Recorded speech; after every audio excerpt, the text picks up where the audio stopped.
안녕하십니까. 오늘도 창세기 강의 이어가도록 하겠습니다. 매번 말씀드리지만 성경의 초점은 하나님이십니다. 하나님에 대하여 소개하고 있고, 특별히 하나님이 일하심을 통하여서 그 일하심의 대상이 되는 사람과의 관계며, 또 하나님의 일하심의 목적이며 그 결과가 어떤 것들인지 우리에게 알려주는 것이 성경의 핵심이다. 오늘 이 창세기에 등장하는 4명의 족장 이야기 중에 두 번째가 되는 이삭의 이야기를 좀 해보려고 합니다. 이 족장의 이야기의 핵심은 그것입니다.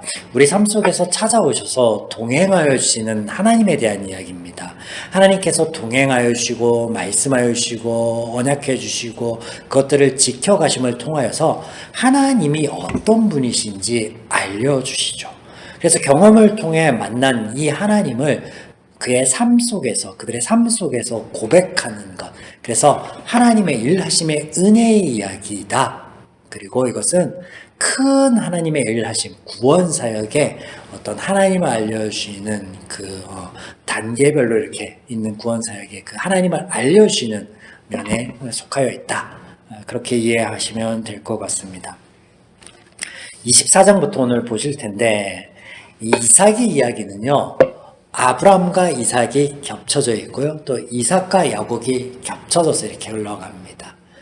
근데 등장하는 인물들이 중요한 게 아니라 하나님의 일하심이 그들의 일상 중에 그들의 이야기 속에 어떻게 흘러가고 있는지 오늘도 거기에 초점을 맞춰서 좀 보면 좋을 것 같습니다.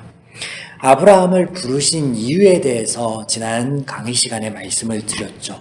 이유는 한 가지입니다. 복을 주시기 위해서입니다. 복을 주시기 위해서. 무엇보다도 하나님을 알려주시기 위해서. 그래서 이 하나님의 작정하심, 이 하나님의 은혜는요, 행위에서 난 것이 아님을 지난주에 살펴보았고요. 그리고 또 하나님께서 작정하셨기에, 하나님께서 하시겠다고 약속하셨기에 변하지 않는다라는 것을 우리가 알 필요 있는데요. 이것이 또한 이 24장 1절에 등장합니다. 볼까요? 아브라함이 나이가 많아 늙었고 여호와께서 그에게 범사의 복을 주셨더라. 네. 아브라함을 부르신 그 순간부터 아브라함이 눈 감기까지 하나님께서 그의 범사에, 매 순간에 하나님이 복을 주셨다라는 거예요. 우리가 성경을 통해서 알듯, 하지만 이 복은요, 물질적인 것에 국한된 것이 아니다. 오히려 핵심적인 것은요, 물질이 아님을 말씀드립니다. 그래서 아브라함의 삶 속에서 가장 중요하게 등장한 건 뭐냐면 하나님의 일하심을 통해서 하나님께서 하나님을 알려주시는 작업이었거든요. 그러므로 성경의 복은요, 특별히 창세기에서 말씀하고자 하는 복은요, 물질이 아니라 하나님을 아는 거예요. 우리가 이것을 알고 성경을 보는 것과 또 모르고 보는 것하고는 해석에 있어서 천지 차이를 만들어낼 수 있습니다. 이제부터 그걸 보고 여러분들이 아마 비교해 볼 수 있을 거예요. 왜냐면 그간에 들었고 그간에 읽었고 했던 부분들이 있으니까. 자, 이어서 보겠습니다. 24장에는요, 아브람의 며느리 선택하는 장면이 등장합니다. 그래서 가나안에서 내 아들을 위하여 며느리를 찾지 말고 종들에게 시켜서 원래 있던 그 우르 지역에 가서 아내를 좀 내 형제, 내 어떤 친척들 중에 좀 찾으면 좋겠다라고 이야기를 합니다. 자, 여기서 아브라함이 이렇게 이야기하면요, 가나안은 하나님 앞에 범죄한 범죄자 집단이고 우르 지역은 그렇지 않기 때문에 그런 이야기가 아니다라는 거예요. 지난주 말미에 말씀드렸죠. 우르는 달의 신을 섬기는 사람들이 모여 살던 곳이에요. 그러면 아브라함과 그의 가족들은 하나님을 섬겼을까요? 달의 신을 섬겼을까요? 당연히 달의 신을 섬겼죠. 종교적 문제 때문에 이런 얘기를 한 게 아니에요. 오히려 좀 심플하게 접근해 봅시다. 제가 만약에 일본에 갈 일이 있어서 일본에서 어떤 그 직업을 갖게 되고 거기서 정착해서 살게 되었습니다. 그래서 일본에서 살고 있지만 아이니와 아미니 내 두 딸들의 남편은 좀 한국 사람이었으면 좋겠어. 그래서 한국에서 좀 남편감을 찾으면 좋겠는데 일본이 아니라 그런 거죠. 네, 그런 거예요. 심플한 거예요. 이건 믿음의 문제도 아니고 종교적 문제도 아니고 그냥 일상인 거예요. 일상. 우리네의 일상. 네. 더 중요한 건 뭐냐면 이 도진 개진 이런 평범한 일상 속에서 하나님의 역사심이 어떻게 드러나느냐라는 것을 성경은 우리에게 보여주시기를 원하시는데 그걸 보지 않고 다른 걸 먼저 보기 시작하면 그 부분은 좀 상세가 되어지죠. 네. 한번 볼까요? 종이 하나님을 모르고 하나님을 섬기지도 않는 그냥 아브라함 밑에 있는 종이 하나님을 시험합니다. 자, 우리가 그 복음서 강해를 통해서 그 종교 지도자들이 예수님을 향해서 저가 하나님의 아들이라고 감히 칭하다니 이거는 신성 모독이다라고 이야기를 하지만 사실은요 매 순간 매 말끝마다 신성 모독을 하는 건 죄인들이에요. 그럼에도 불구하고 그것에 하나도 하나님이 어떤 그 죄과나 어떤 그것에 대한 벌이나 뭐 이런 걸 말씀하신 적이 없습니다. 지금 마찬가지예요. 그가 하나님을 시험하는데 하나님이 그 시험을 당당하게 묵묵하게 받아주십니다. 왜냐하면 그가 나중에 이 일을 통해서 하나님을 만나고 하나님을 알게 되고 하나님을 고백하는 데까지 이르거든요. 그래서 짧지만 아브라함에 비하면 짧지만 아브라함과 동일한 사건이 이 종에게 일어납니다. 그래서 하나님의 선택이 그냥 랜덤적으로 발생했다라고 볼 수 있는 거예요. 그 말은 뭐냐면 하나님 편에서 모든 죄인들은요 같아요. 아브라함이나 여기 종이나 사레나 이삭이나 뭐 노아나 다를 게 없어요. 멜기세덱이나 다 똑같은 거예요. 하나님 편에서는 누가 됐든 단 성경에서 보여준 건 그들 모두가 하나님의 은혜의 대상이다. 하나님의 구원의 대상이다. 하나님의 사랑의 대상이다라고 알려주는 거예요. 그런 부분들을 보여주고 있는 거죠. 그래서 24장 21절에 보면 아브라함에게 보냄을 받아서 가는데 이 사람은 처음 가는 될 거고요. 익숙하지 않은 될 거며 그리고 아브라함 가족들의 생전 볼 일이 있었겠습니까? 이 종이. 근데 어떻게 그 집을 찾아가고 어떻게 찾아가서 거기서 또 주인을 위해서 주인의 아들의 며느리를 구해오겠습니까? 그냥 막막한 거예요. 그러니까 21절에 아브라함의 하나님 여호와여 찬송하나이다. 나의 주인에게 주의 사랑과 성실을 그치지 아니하셨사오니. 왜냐면 이것을 봤거든. 왜냐면 이 종을 후사로 세우려고까지 했단 말이에요.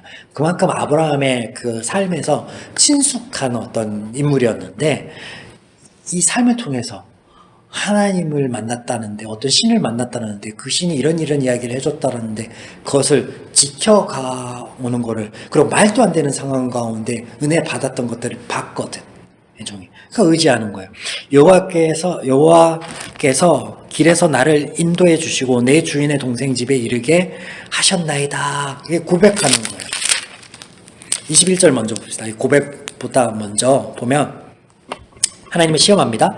그 사람이 여기 종이죠. 그를 묵묵히 주목하며 여호와께서 과연 평탄한 길을 주신 여부를 알고자 하더니.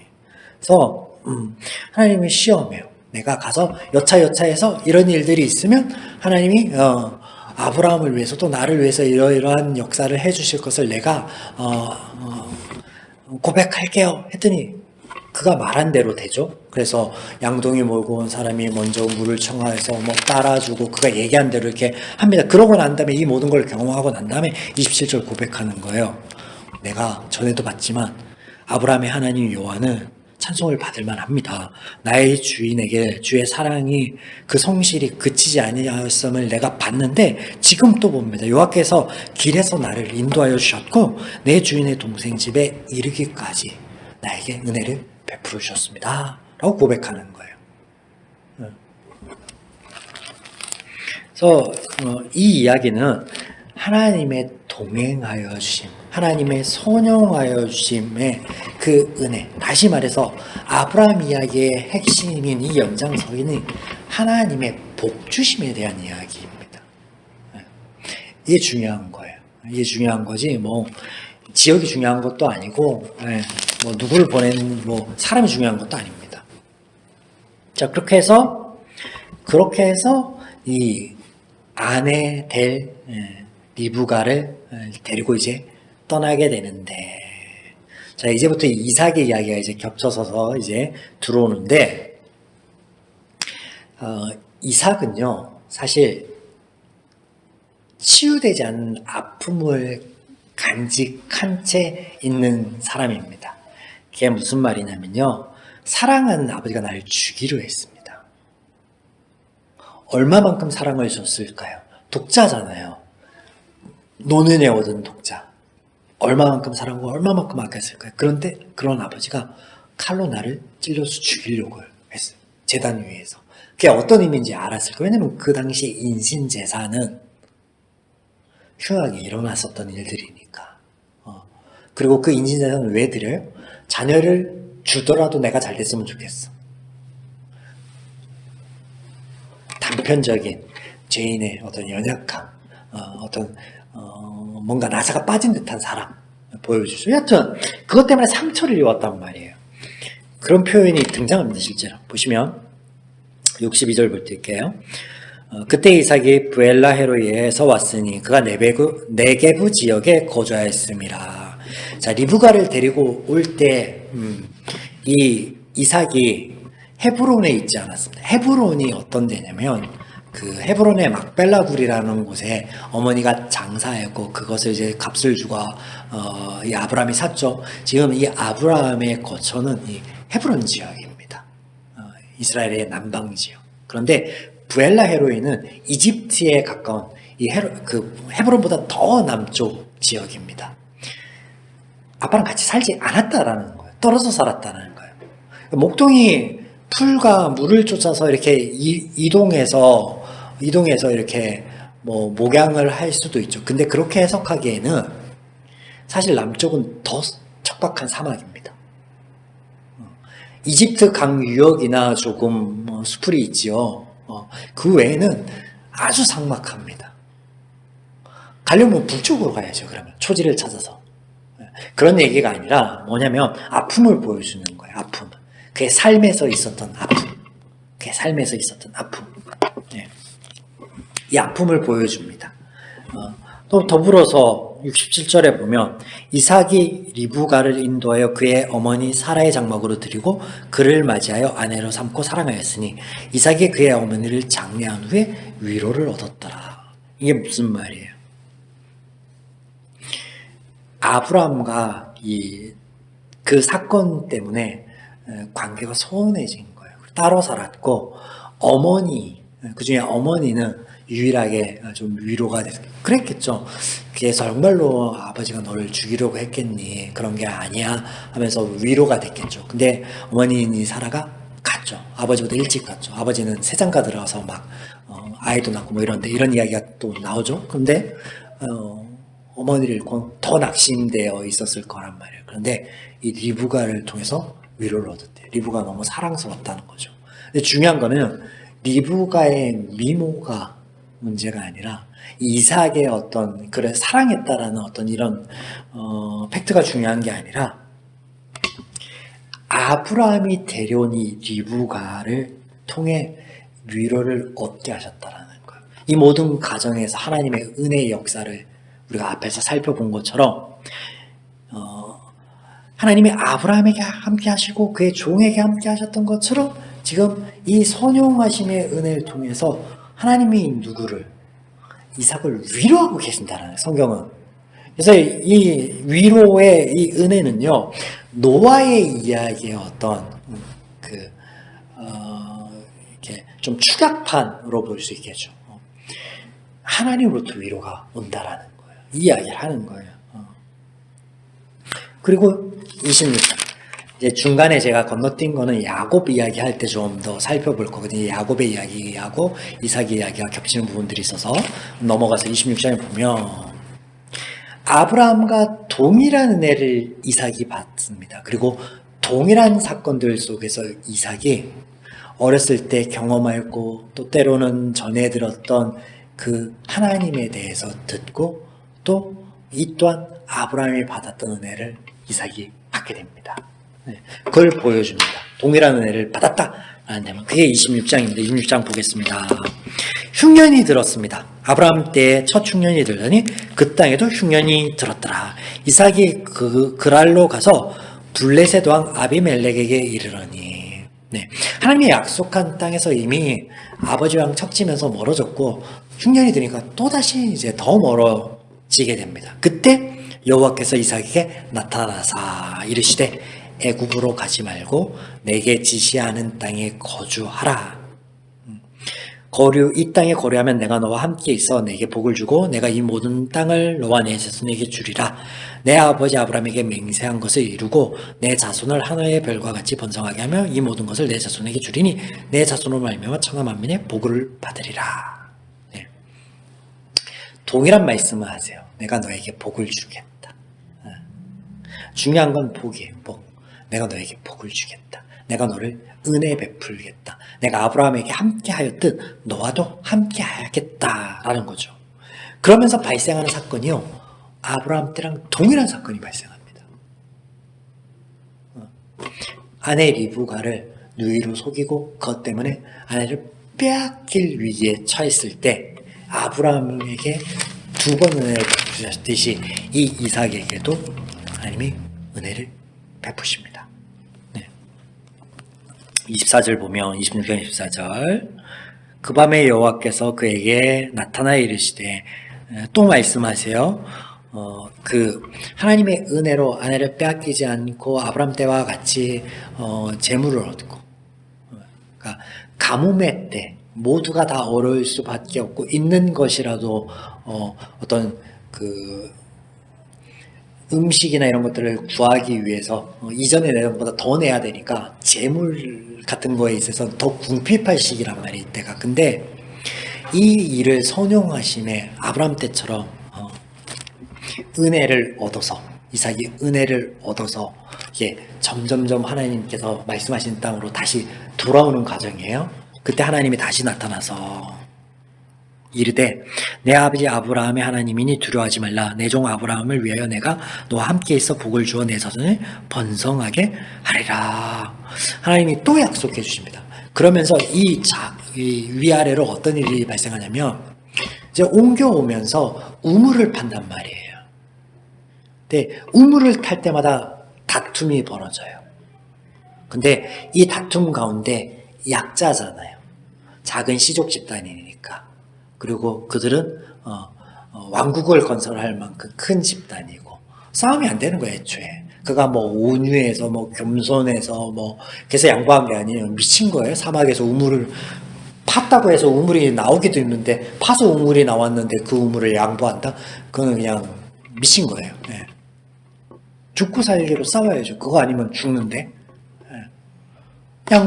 양보하는데 더 미친 일이 발생하죠. 팔 때마다 물이 나옵니다.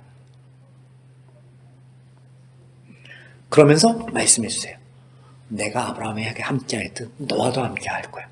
너도 결코 지금처럼 이렇게 연약한 상태, 부족한 상태로 끝나지 않을 거야.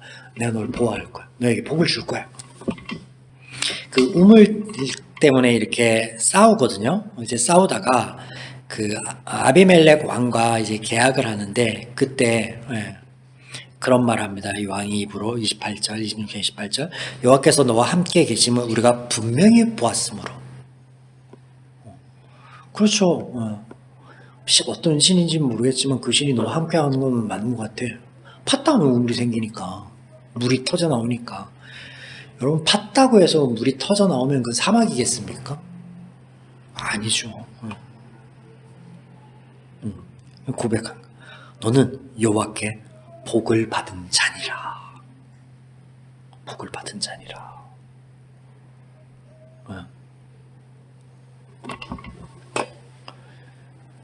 그리고 난 다음에 그 판 우물에다가 부엘세바라는 이름을 짓죠. 예. 이게 이스라엘의 그 남쪽 최남단의 이스라엘 땅이 됩니다. 이 부엘세바가. 예. 그래서 우리가 물을 얻었다. 물을 얻었다. 우리가 하나님께 물을 얻었다. 네. 그래서 이 이삭의 이야기도요, 마찬가지입니다. 이 이삭의 이야기도 하나님의 함께 하심과 동행하심의 제2의 삶 가운데, 그래서 하나님을 알리시고 그 하나님의 은혜 베푸심에 하나님을 알게 되는 거예요. 알게 되는 거. 예. 그리고 또 이삭의 이야기에서는 이 야곱의 이야기까지 이제 겹쳐져서 등장하죠. 그래서 삶에서 경험을 통해서, 전인격적인 경험을 통해서 하나님을 알아가게 되는 거예요. 알아가게 되는 거예요. 왜냐하면 하나님을 떠나가서 하나님을 거부하고 하나님을 알기를 원치 않는 것, 이게 제 모형이거든요. 네. 그래서 다음번에 우리 야곱 이야기하면서 이삭 이야기를 조금 더 좀 살펴보면서 자연스럽게 좀 넘어가 보겠습니다. 성경은 하나님의 이야기를 하고 있습니다. 그러므로 성경 어느 곳을 펼치든 하나님의 은혜 아닌 곳이 없음을 보셔야 됩니다. 또 그렇게 보이지 않는 곳이 있다면 그거는 먼저 죄에 대해서 살펴보아야 합니다. 하나님으로부터 심판과 징계와 은혜가 동일하게 나온다? 아닙니다. 한 우물에서 단물과 쓴물이 나올 수 없습니다. 네. 그래서 이 이야기가 진행이 되는 거예요.